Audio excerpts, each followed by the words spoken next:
안녕하세요. 저자 유발 하라리와 제러 다이아몬드의 초예측입니다. 4차 산업혁명 시대를 어떻게 대비할 것인가는 매우 중요한 문제죠. 이 문제에 관해 세계 석학들은 어떻게 생각하는지에 관한 내용을 담은 책입니다. 그 중에서 유발 하라리, 제러 다이아몬드와 린다 그레튼의 글에 관한 내용 소개해 드릴게요. 유발 하라리, 전세계 베스트셀러 사피엔스의 저자이며 현재 예루살렘 히브리 대학교 역사학부 교수로 재직 중이다. 히브리 대학교에서 전쟁사와 지중해사를 공부한 후 옥스퍼드 대학교에서 중세 전쟁사로 박사학위를 받았다. 사피엔스 외에 호모데우스, 21세기를 위한 21가지 재현 등이 있다. 미국과 중국 간 전쟁이 일어날 가능성. 화제를 받고 현대로 이동해보죠. 미국과 중국 간의 무역 전쟁을 비롯해 전 방위적인 패권 다툼이 일어나는 가운데 국제 정세가 투키디데스의 함정에 빠진 것 아니냐는 지적이 나오고 있습니다. 교수님은 이에 동의하십니까? 큰 줄기로 보면 맞는 것 같습니다. 역사를 보면 기득권을 유지하던 기존 지배 세력은 새롭게 부상하는 신흥 세력에서 위협을 느끼고 무력으로 저지하려 합니다.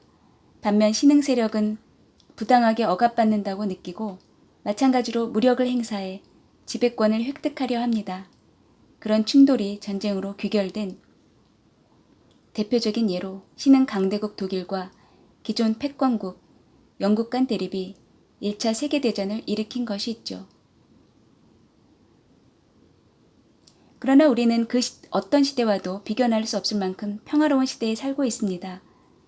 세계적으로 전쟁과 범죄로 인한 사망자 수는 60에서 70만 명입니다.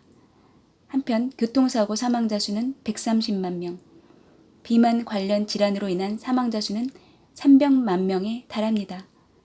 그만큼 폭력 때문에 죽을 확률은 낮아졌다는 뜻입니다. 미국과 중국이 정치 경제 면에서 서로 견제하고 있는 것은 사실이나 그렇다고 전면적인 군사적 충돌로 이어진다고는 볼 수 없습니다. 현실적으로 1945년 이후 강대국끼리의 직접적인 군사적 충돌은 일어나지 않고 있죠. 냉전 시대만 봐도 당시에 한국, 베트남, 아프가니스탄에서 국지적 분쟁이 발생했지만 미국과 소련 간 직접적인 충돌은 일어나지 않았습니다.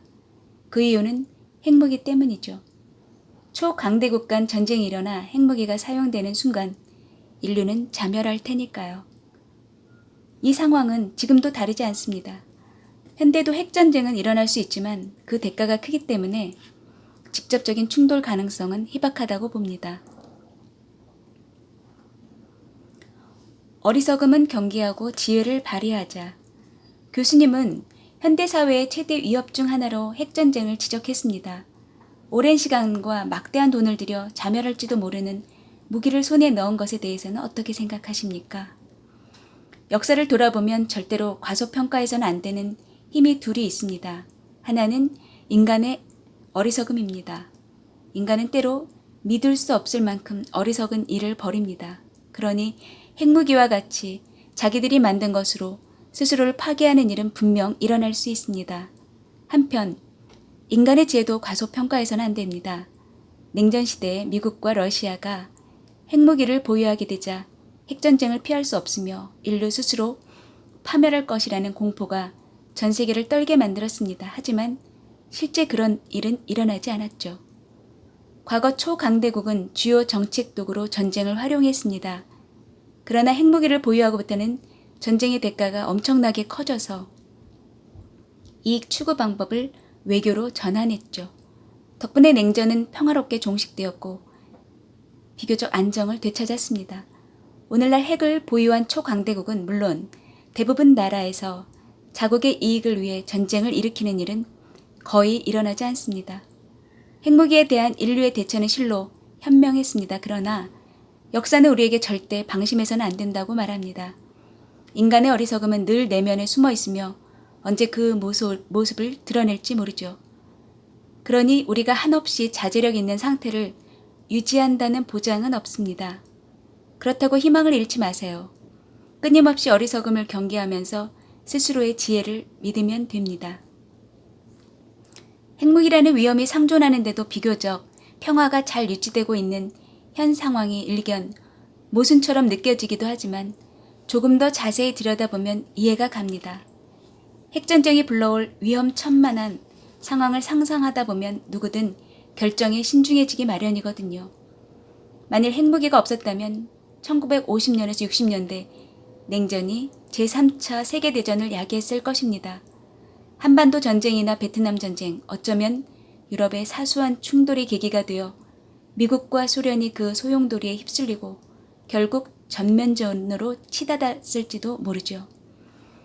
그렇게 되지 않았던 이유는 핵으로 인한 인류 절멸의 가능성을 고려해 양쪽에서 한 걸음씩 물러나 자제했기 때문입니다. 물론 앞으로도 그런 자제력이 늘 발동한다고 확신할 수는 없습니다.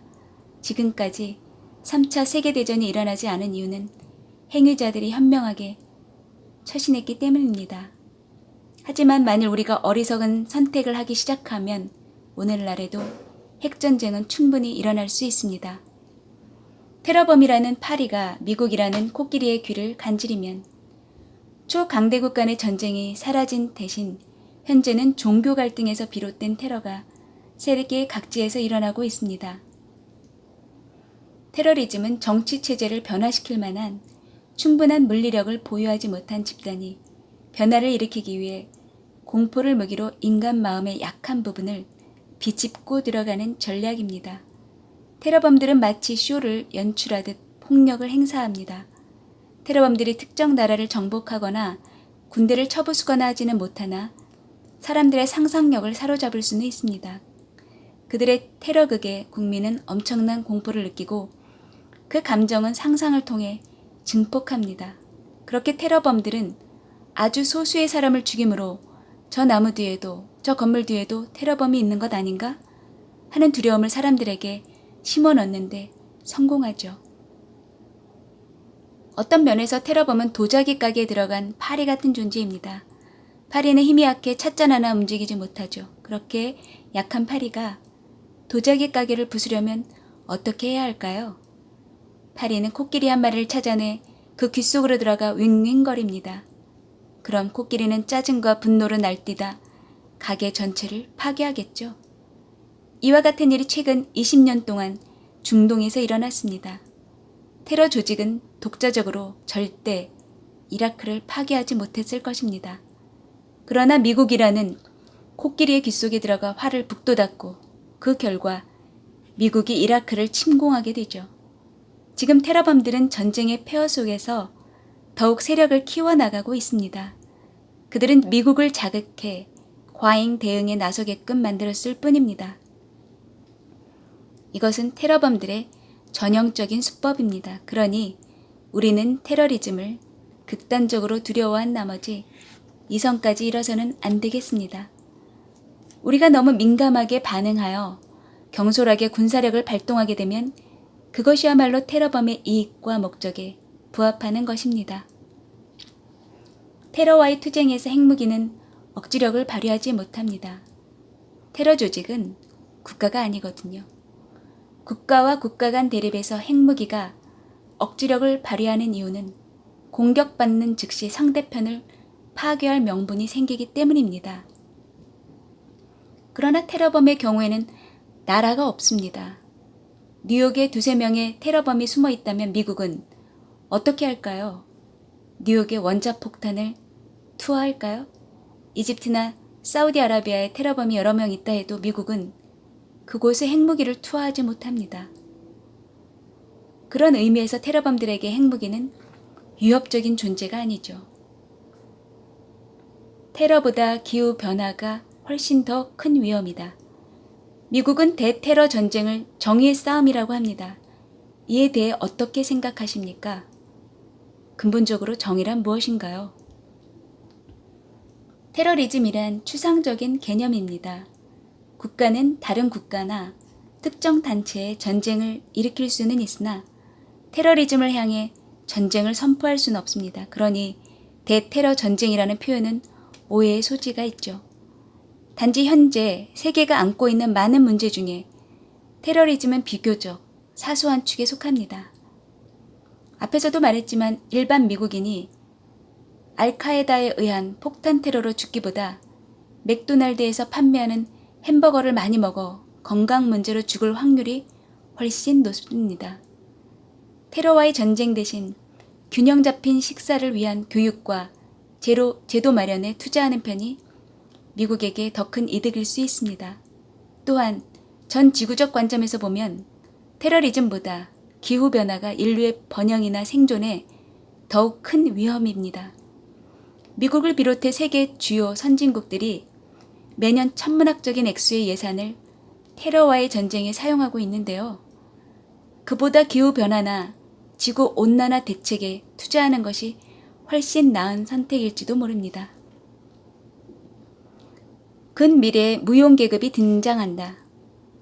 교수님은 인공지능을 비롯한 과학기술 발전으로 무용계급이 출현하리라 예측하셨습니다. 미래에는 사회계급이 어떤 식으로 나뉘게 될까요? 19세기 말 산업혁명이 일어나 도시를 중심으로 노동자 계급이 새롭게 등장했습니다. 그리고 20세기 정치나 사회는 이 노동자 계급을 중심으로 움직였죠.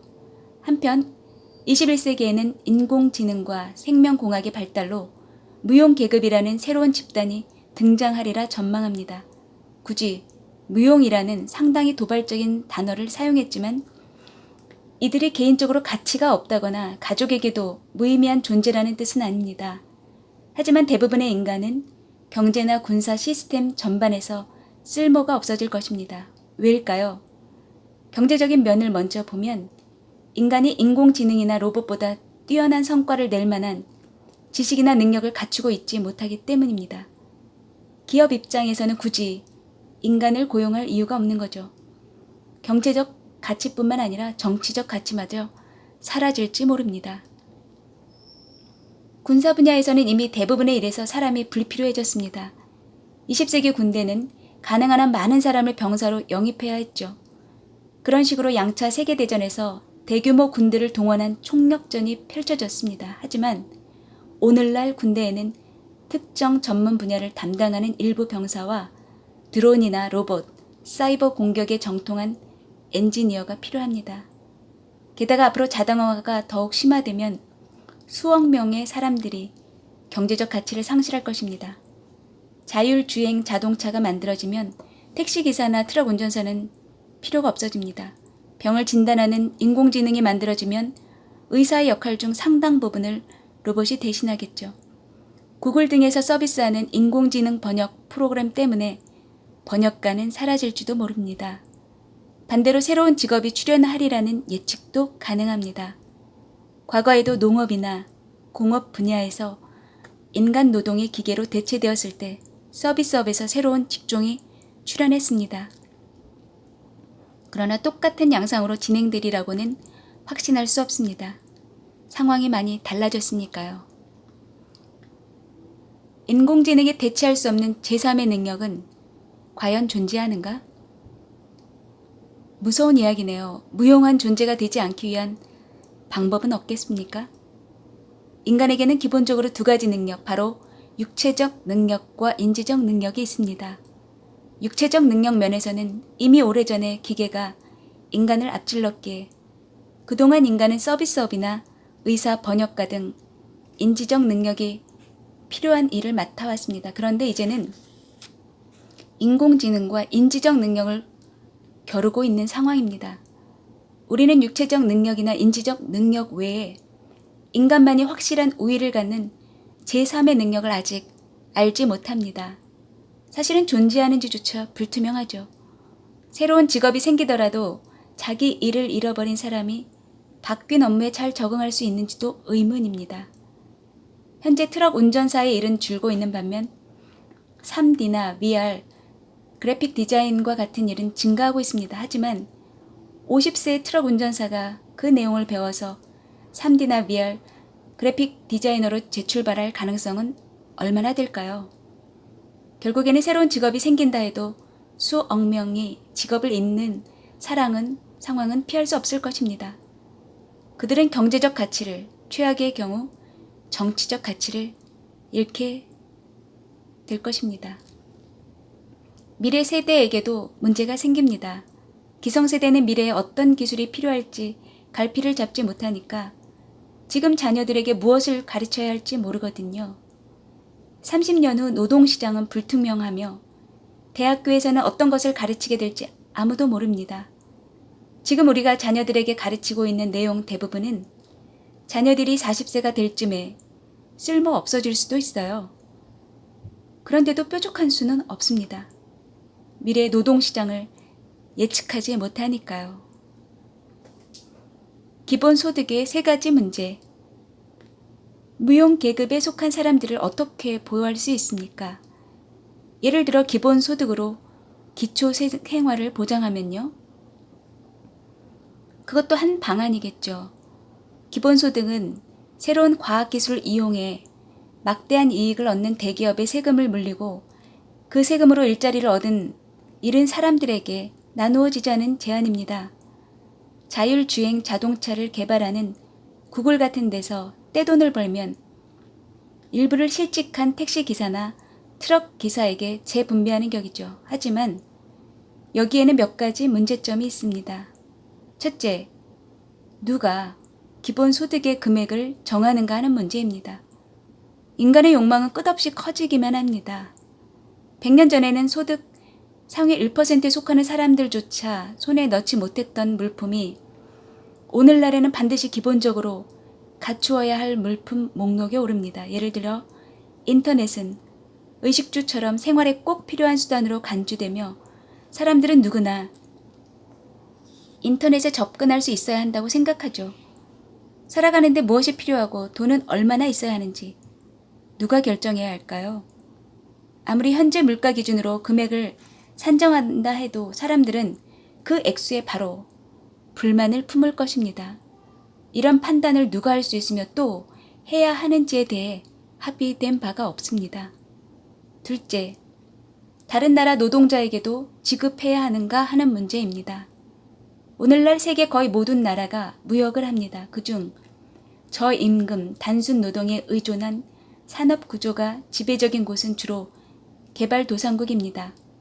과학기술이 인간 노동을 대체 이런 제3세계 국민이 일자리를 잃은 경우 미국이 구글이나 페이스북, 마이크로소프트에 세금을 걷어 그 돈을 방글라데시에 있는 실직한 직물공에게 송금하는 일이 현실적으로 가능할까요?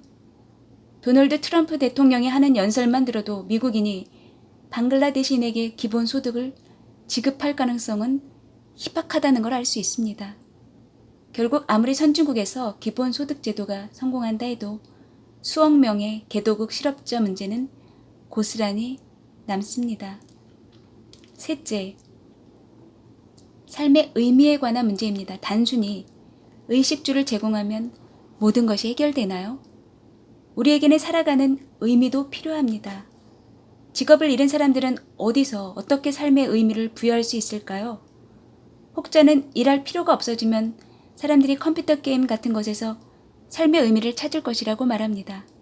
분명 3D로 제작된 가상현실은 점점 진화할 것이고 보다 많은 사람이 더 많은 시간을 가상시간 속에서 보낼 것입니다. 그렇다고 그런 사회가 진정 우리가 추구하는 것일까요? 저는 그렇게 생각하지 않습니다. 오늘의 전문직은 내일의 실업자가 될 것인가? 저널리스트라는 제 직업만큼은 사라지지 않기를 바라지만 머지않아 로봇이 인터뷰를 하는 시대가 올지도 모르겠습니다. 저널리스트나 번역가, 의사 등 전문직 대부분은 직업 자체가 완전히 사라지지는 않을 것입니다. 거의 자동화되기는 하겠지만요. 번역가의 경우 인공지능 번역 프로그램이 소설이나 시를 번역할 날은 아직 멀어 보입니다. 무라카미 하루키의 신작이 그런 번역을 통해 세상에 나오는 모습은 상상조차 안 되는군요. 대신 토요타가 이스라엘에 자동차를 수출할 때 자동차의 취급 설명서가 붙는데 그것을 일본어에서 영어, 히브리어로 바꾸는 작업은 기계가 전담하겠죠. 단 무라카미 하루키 작품을 번역하는 일은 번역가들 중 극히 일부에게 주어질 것입니다. 그리고 토요타의 취급 설명서를 번역했던 대다수 번역가는 다른 일거리를 알아보아야겠죠. 운전사의 경우 자율주행 기술로 인해 대부분의 택시, 버스, 트럭 기사가 일자리를 잃을 것입니다. 의사도 마찬가지입니다. 새로운 암치료 연구처럼 복잡한 지적과업은 인간 몫으로 남겠지만 두통이나 감기를 진단하는 일은 수년 내에 인공지능이 훨씬 더 잘 수행할 것입니다. 제가 지금 몸이 안 좋아 병원에 가면 20분 넘게 기다려 5 내지 10분 만에 간단한 진단을 받고 나옵니다. 의사는 단순한 질문을 두어 가지 하고 제 입을 열어 상태를 확인할 뿐입니다. 어쩌다 혈압을 측정하기도 하죠.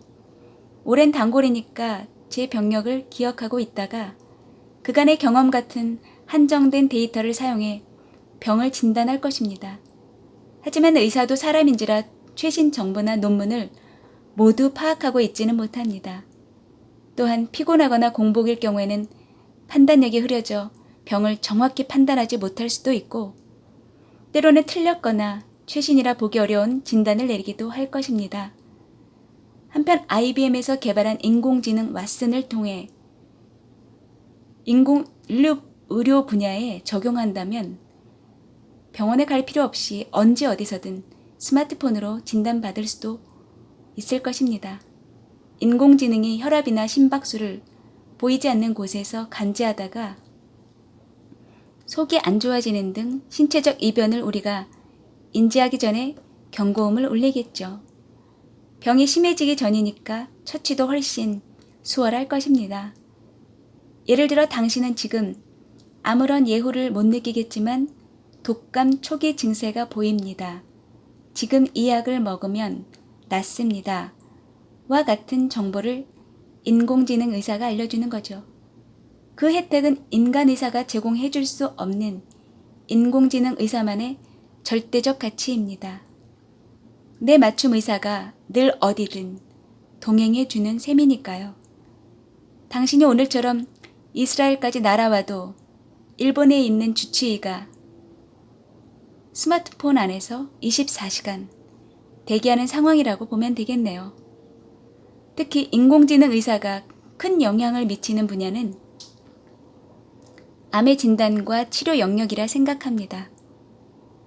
많은 사람이 증세를 느낀 후에야 병원에 가서 암을 발견하지만 그때는 이미 온몸에 암이 전이되어 손도 못 대는 경우가 부지기수입니다.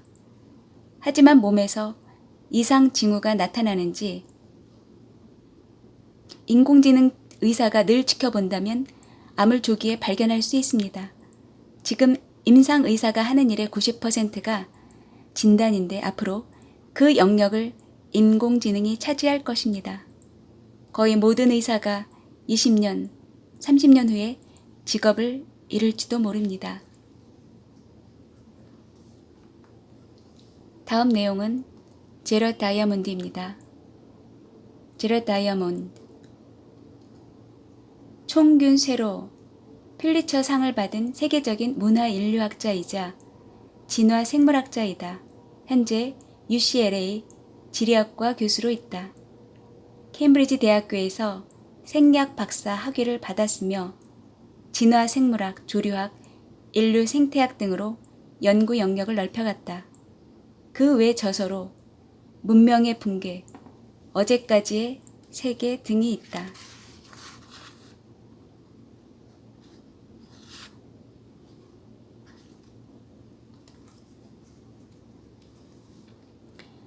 정년제를 폐지하고 고령자를 활용하라.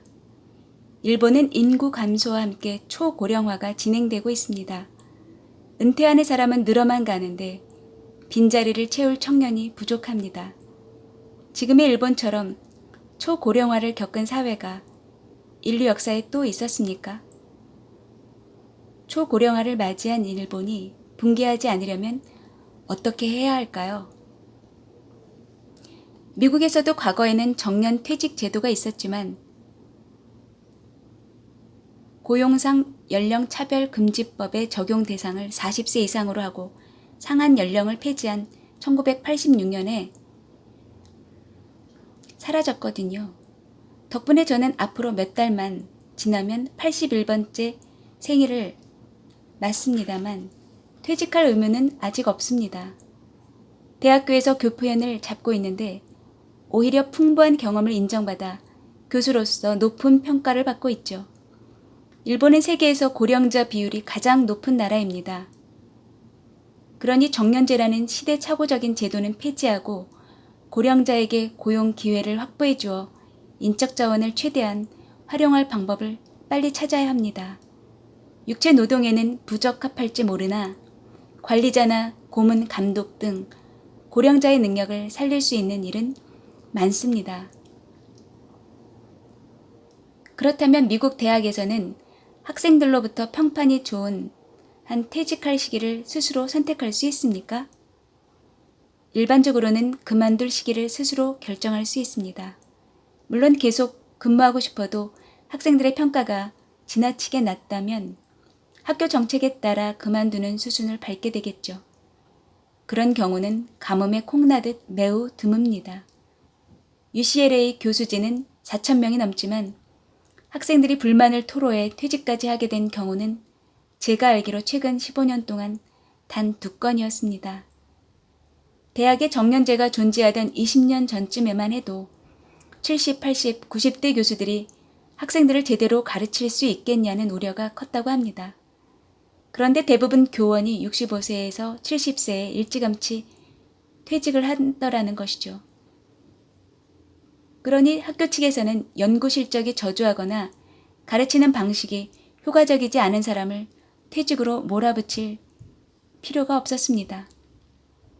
그리고 70대나 80대에도 여전히 혈기왕성하고 창조적인 사람은 있습니다. UCLA 의과대학에 친한 친구 둘이 있는데 각각 80세, 87세입니다. 그들은 아직도 현역 의사로 왕성하게 일하고 있습니다. 97세에 돌아가신 우리 아버지도 의사였는데 93세까지 환자를 진료했습니다. 다음은 린다 그레튼의 글을 소개해 드릴게요. 린다 그레튼, 런던 경영대학원 교수이자 인재론 조직론의 세계적 권위자이다. 2011년에는 경영학계의 오스카상이라 불리는 싱커스 52에 12위로 선정되었고 이후로도 3번 더 이름이 올랐다. 저서로 100세 인생을 비롯해 일의 미래, 핫스팟 등이 있다.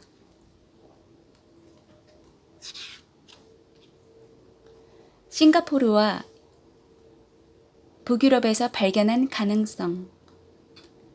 그럼 100세 시대의 기업이나 국가의 리더는 뭘 해야 합니까? 먼저 현실을 인정해야 합니다. 그리고 국민이나 근로자를 지원할 수 있는 규범과 제도를 마련해 실행해야 합니다. 거듭 말하지만 정년제 폐지가 급선무입니다. 이것만큼 시대착오적인 제도는 없습니다. 또한 평생학습에 투자해야 합니다. 교육 대상을 3에서 23세 자녀에 국한하는 시대는 지났습니다.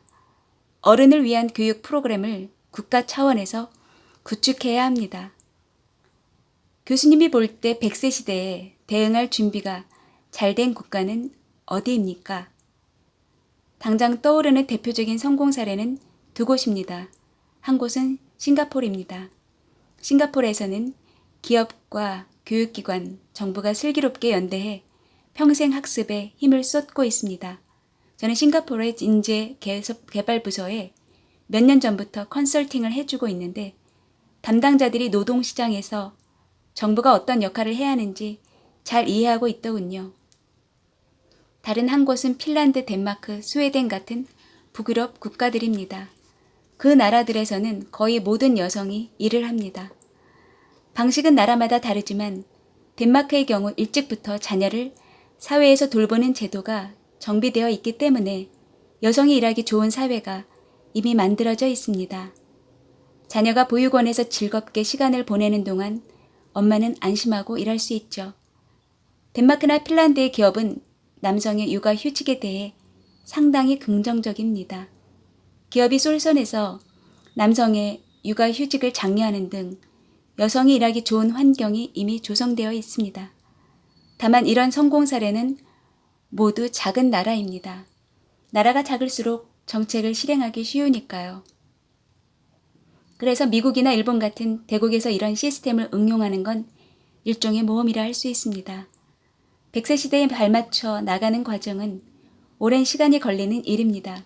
그렇기에 책을 내고 인터뷰를 하며 다양한 형태로 더 많은 사람에게 진실을 전하려고 합니다. 100세 시대를 위해 기업이나 국가를 재창조하는 뚝심 있는 리더가 나타나리라 기대합니다. 지금까지 초예측입니다. 청취해 주셔서 감사드리고요. 오늘도 행복한 하루 보내세요. 좋으셨다면 구독과 좋아요 꾹 눌러주세요. 안녕히 계세요.